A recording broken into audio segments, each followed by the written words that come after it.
오늘 하나님의 말씀은 마태복음 24장입니다. 15절에서 28절까지 저희 보겠습니다.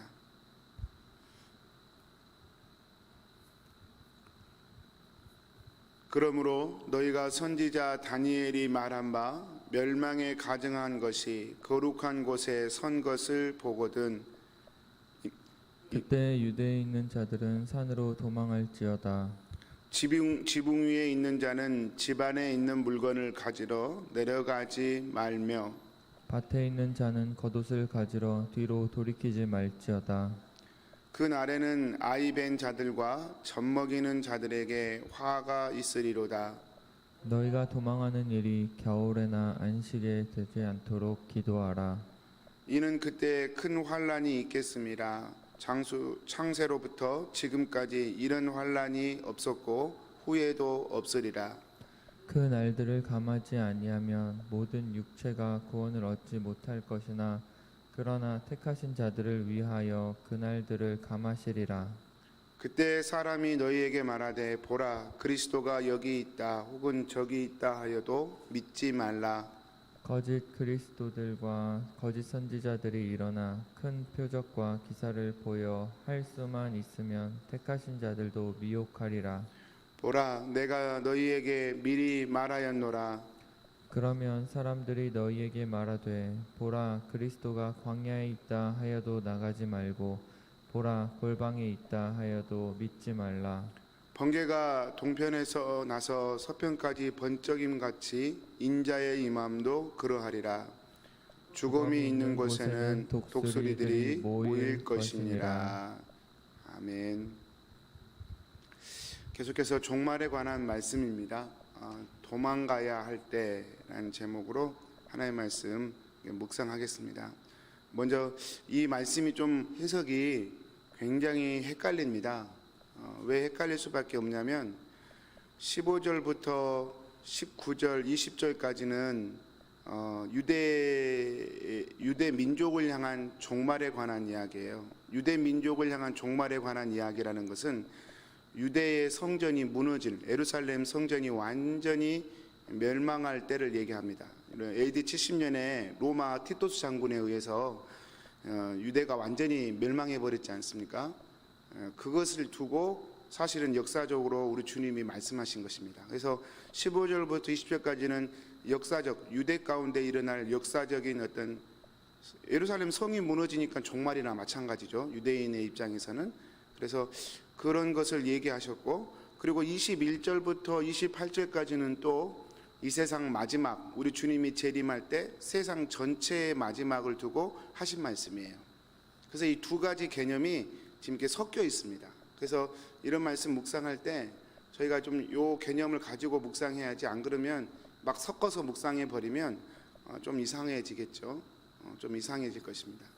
먼저 15절부터 20절 말씀, 유대인에게 임할 어떤 멸망, 예루살렘 성의 멸망, 그 부분에 대해서 예수님이 이렇게 말씀을 먼저 하셨습니다. 자, 15절 말씀에 보면 다니엘이 말한 바 멸망에 가증한 것이 거룩한 것에 선 것을 보거든 읽는 자는 깨달을진저, 그렇게 말씀하셨어요. 다니엘이 예언을 했어요. 멸망한 것이 거룩한 것에 선 것을 보거든. 참 표현이 재밌죠? 멸망한 것이, 가증한 것이 거룩한 것에 선 것을 보거든. 이 말씀은 다니엘 9장 27절, 또 11장에도 있고 12장에도 있는데요. 다니엘 9장 27절에 보면 한 절만 보겠습니다. 제가 읽어볼게요. 그가 장차 많은 사람들과 더불어 한 이레 동안의 언약을 굳게 맺고 그가 그 이레의 절반에 제사와 예물을 금기할 것이며 또 포악하여 가증한 것이 날개를 의지하여 설 것이며 또 이미 정한 종말까지 진노가 황폐하게 하는 자에게 쏟아지리라 하였느니라. 다니엘 때 이미 예언을 했는데요. 저희가 이제 다니엘 강의할 때 살펴본 것처럼 한일의 그 환상을 70일의 환상에서 마지막 한일에 벌어질 일이 뭐냐면 한 왕이 나와서 제사와 예물을 금지할 것이고 매우 포악할 것이다. 그리고 가증할 것이다. 날개를 의지하여 설 것이고 이미 정한 종말까지 진노가 황폐하게 하는 자에게 쏟아지리라. 이런 예언을 했는데요. 사실 이 예언은 다니엘의 이 예언은 문자적으로는 역사 가운데 이루어졌죠. 그게 누굽니까? 에피파네스 4세. 제가 신구약 중간기 때 참 많이 설명해 드렸는데요. 알렉산더 대왕이 쪼개진 나라 중에 셀루쿠스 왕조라고 하는 왕조가 있는데, 이 왕조가 이집트 왕조를 이렇게 점령하려고 내려왔어요. 에피파네스 4세가. 근데 로마 때문에 그 뜻을 못 이루었어요. 그래서 화가 나서 돌아가는 길에 이게 뭐 어디에서 뺨 맞고 어디에서 화풀이 한다고 이스라엘에게 그 화를 풀어버렸어요. 그래서 에피파네스 4세가 그 화를 풀 때 어떻게 풀었냐면 예루살렘 성전에 제사를 금지했어요. 율법도 금지하고 율법을 가지고 있어도 다 죽여버렸어요. 이렇게 엄청난 핍박을 에피파네스 4세가 했는데요. 그때 했던 또 다른 아주 폐역한 일이 돼지 피를 제단에다 뿌려버렸어요. 성전에다가 돼지 피를 뿌려버렸어요. 성전에다가 돼지는 이스라엘 사람들 율법에서 굉장히 금기하는 동물이잖아요. 그 피를 성전에다가 뿌려버렸습니다. 굉장히 모멸감을 준 것이죠. 그것 때문에 마카비 혁명이 일어났던 것이죠. 아무튼 이 에피파네스 4세에 의해서 BC 약 한 170년경에 200년경에 이러한 일들이 있었습니다. 이렇게 먼저 일어났어요. 사실 다니엘이 예언했던 것은 역사적으로 일어났는데 지금 예수님이 이걸 또다시 인용을 합니다. 그래서 멸망에 가증한 것이 거룩한 것에 설 것이다. 여러분, 이것은 예수님의 입장에서는 지금 누구를 얘기하냐면 AD 70년에 또다시 예루살렘이 멸망할 것에 대한 예언이에요. 로마 티토스 장군에 의해서 돌 하나 남지 않고 다 무너져 버릴 거예요. 지금 예수님의 눈에는 그게 보이거든요. 40년 남았어요. 예수님의 입장에서. AD 30년경에 예수님이 지금 이런 말씀을 하셨다고 제가 생각을 한다면 70년에 예루살렘에 이런 일이 있었으니까 40년 후예요. 예수님이 얼마나 가슴이 아픈 상태에서 지금 이런 말씀을 하겠어요? 너희들 곧 다 무너질 것이다. 예루살렘 성전, 너희들이 그렇게 의지하는 예루살렘 성전은 다 무너질 것이다. 이제 그런 예언을 지금 하는 것입니다. 티토스 장군이 이 로마의 황제죠. 나중에 황제가 돼서 예루살렘을 완전히 묵사발을 만들어 버리는데요. 그때 이렇게 로마의 그 국기에 독수리가 달려 있죠. 독수리 날개 이렇게 펴는 그런 형국이거든요. 그 독수리 날개 그 길을 예루살렘 성전에 제단에 꼽았다고 그래요. 이 말씀이 정확히 이루어졌죠. 멸망에 가증한 것이 거룩한 것에 서버렸죠. 그래서 유대 민족들에게는 이미 그 말씀이 AD 70년에 성취된 것입니다. 근데 예수님이 하신 말씀, 예수님이 이런 말씀하실 때는 아직 성취가 안 된 시점이죠. 40년 후에 이런 일이 벌어질 거예요. 그때 예수님께서 예루살렘 성전이 이렇게 무너질 때에 너희들이 해야 될 일이 있다. 뭡니까? 산으로 도망가는 거예요. 산으로 도망가는 거예요. 지붕에 있는 자는 집 안에 있는 물건 가지러 가지도 말고 겉옷을 가지러 돌이키지도 말고 또 그때가 아이 배에는 시기가 되지 않도록 기도해라. 겨울이 되지 않도록 기도해라. 아이 뵌 여인은 화가 있을 것이다. 막 이렇게요. 그리고 겨울이 되면 겨울과 안식일이 되지 않도록 너희들 지금부터 기도해라. 이런 말씀을 하십니다. 여러분, 도망가지 않고는 정말 견뎌낼 수 없는 이스라엘 예루살렘의 고난이 임하는 것을 지금 예수님이 말씀하는 거거든요. 근데 성도님들, 이게 산으로 도망하라 이 말이 지금 예루살렘 성전이 무너지는 것과 연결되어 있어요. 예루살렘 성전이 하나님의 이름으로 세워진 것이라면 하나님의 성전을 지키셔야 되잖아요. 이스라엘 백성들의 생각이었고 이 성전은 절대로 무너지지 않을 거야. 하나님이 지키시기 때문에 이 성전은 절대로 무너지지 않을 거야 그랬거든. 사람들은 생각했는데 하나님은 지금 이 성전을 무너뜨려 버리고 계세요. 왜 그렇습니까? 저희가 마태복음에 그 전에 지금 계속 살펴본 이유가 그것이에요. 화 있을진저, 화 있을진저. 사두개인들도 제사장들도 타락하고 또 리더십들도 바리새인들도 타락하고 온통 성전이 강도의 소굴이 되어버린 상태에서 하나님께서 그 성전을 무너뜨려 버리시는 거예요. 하나님께서 그 성전을 멸망시켜 버리는 것입니다. 허락하신 일이죠. 자, 그런 상황에서 예수님이 주신 해결책이 뭡니까? 산으로 도망하라는 거예요. 그러니까 이 말씀이 단순히 살기 위해 도망가라는 말이 아니라, 여러분, 성전이 무너지고 있을 때 도망가면 어떻게 해야 돼요? 무슨 뜻이에요? 성전의 그 유대인들의 가르침과 유대인들의 어떤 종교적 의식을 거부하라는 뜻이에요. 어떻게 보면 저항하라는 뜻이에요. 하나님의 말씀, 그러니까 율법이, 여러분, 우리가 보통 잘못 생각하면 정말 성전이 하나님의 성전이라면 누가 성전을 무너뜨리러 오면 싸워야 되잖아요. 싸워야 돼요. 그게 정상이에요. 하나님의 성전을 지켜야죠. 그런데 지금 예수님이 말씀하시는 이것은 성전이 곧 멸망할 테니 도망가라. 도망가라. 그렇게 말씀을 하셔요. 그러니까 지금 성전이 완전히 부패했다는 사실을 예수님이 강조하면서 그것 때문에 심판이 임하기 때문에 도망가라. 도망가라.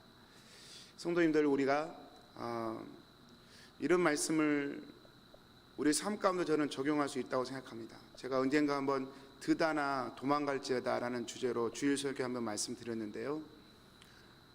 우리의 신앙의 타락, 우리가 하나님을 사랑하고 하나님을 따르는 것에 있어서 그것들을 자꾸 타락하게 만드는 여러 가지 요소들이 지금도 실존합니다.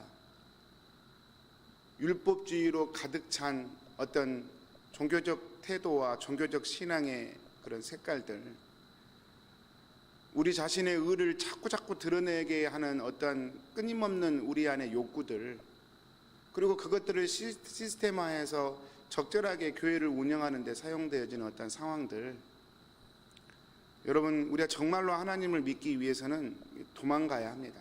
그런 시스템으로부터 끊임없이 도망가야 합니다.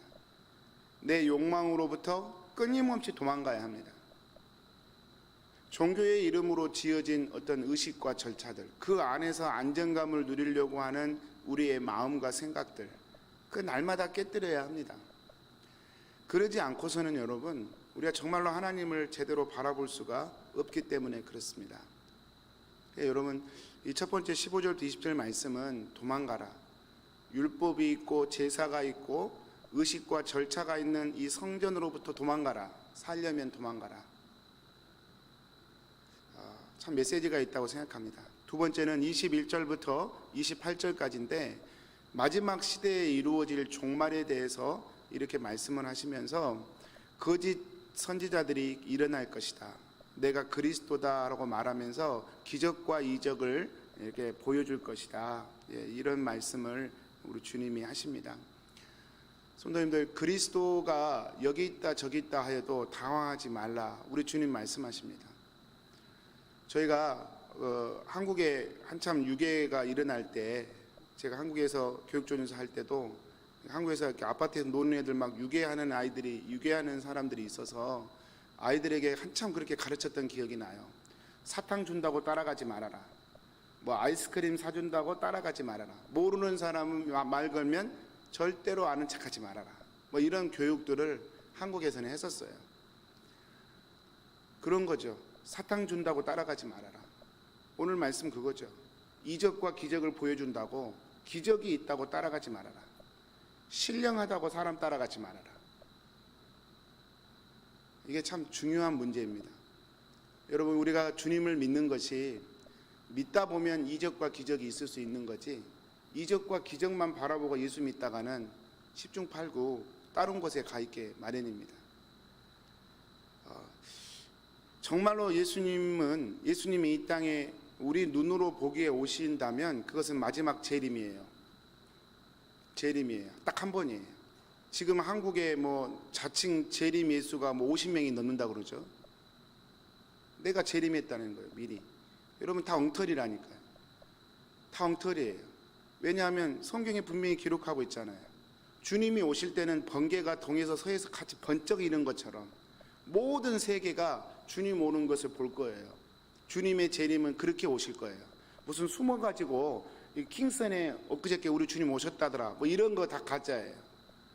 뭐 성경에 어디 예언이 되는데 뭐 강원도 산골에 뭐 누가 태어났다더라, 다 가짜예요. 지금은 주님은 이미 초림하셨고 그 언약을 다 이루셨고 이 땅에 다시 오실 재림 때는 모든 사람이 알게끔 마지막 왕으로 이 땅에 오셔요. 그게 우리가 가져야 할 바른 종말관이에요. 여러분, 여기 있다 저기 있다 하는 말에 현혹되지 말고, 뭐 우리 킹슨 교회, 우리 교회는 뭐 전혀 그런 부분에서는 저는 뭐 바로 서 있다고 생각을 하는데요. 성도님들, 그래도 늘 우리가 마음을 쏟으면서 우리 주님께 말씀과 기도로 인격적으로 주님을 기다리고 또 주님을 사모함으로 그렇게 서 있으면 좋겠습니다. 오늘 말씀이 좀 결코 쉽지는 않았는데요. 성도님들, 저는 첫 번째 말씀이 더 중요하다고 생각합니다. 도망가는 거예요. 끊임없이. 마지막 시대에 우리가 해야 할 일은 익숙한 의식과 절차, 우리가 매너리즘이라고 그러죠. 이건 주일 예배도 별 흥미가 없어요. 이게 별로 그렇게 기대가 안 돼요. 뭐 새벽 예배도 그렇게 기대가 안 돼. 늘 드리던 거니까. 또 주님께 기도하는 것도 뭐 그렇게 마음에 어떤 큰 뭐가 익사이팅한 게 없어요. 위험한 것입니다. 정말 사모함으로, 목마름으로 내가 주님을 사모하고 갈 수 있도록 늘 우리의 마음에 익숙한 상태를 깨야 됩니다. 그렇게 되지 않으면 굳어져요. 굳어지다 보면 나중에 가만히 가다 보면 예수님을 믿는 것이 아니라 의식과 절차를 믿는 거예요. 내가 예수님을 믿고 구원의 확신을 가지는 게 아니라 내가 예배에 참석했다는 그 의식과 절차를 믿고 내가 구원받았다고 생각을 하는 거예요. 그릇인데. 말씀 마치겠습니다. 저와 여러분, 오늘 또 도망가시기를 축복합니다. 율법으로부터, 내 의로부터, 내 공로로부터 하나님을 정말 마음으로 쫓고 사모하는 그 도망감이 저와 여러분 가운데 있게 되기를 축복합니다. 우리 기도하겠습니다. 사는 하나님, 도망갈지어다. 그날이 오면 예루살렘 성전에 머물러 있지 말고 산으로 도망가라. 주님, 율법과 나의 의와 사람의 공로를 채우는 익숙한 의식과 절차의 반복으로 생기는 종교적 의를 주님 날마다 저희 안에서 깨뜨릴 수 있도록 축복해 주십시오. 주님을 사랑하고 주님을 바라보며 삶의 크고 작은 문제들을 주님 앞에 내놓으며 주님과 인격적인 교제 가운데 믿음으로 살아가는 저희들로 우리 주님 축복하여 주옵소서. 주님, 그러나 이 모든 것들도 결국 주님의 은혜가 아니면 저희 힘으로 이룰 수 없는 것들을 우리 주님께서 아십니다. 멸망에 우리 주님이 그 고통을 감해주지 않으면 구원받을 자가 없는 것처럼 저희를 불쌍히 여겨주셔서 이 힘들고 고된 삶 가운데도 우리 주님을 바라보며 주님을 의지할 수 있도록 성령님 늘 저희들을 붙잡아 주시고 인도하여 주옵소서. 의지하옵고 예수님의 이름으로 기도합니다. 아멘. 하늘에 계신 우리 아버지여,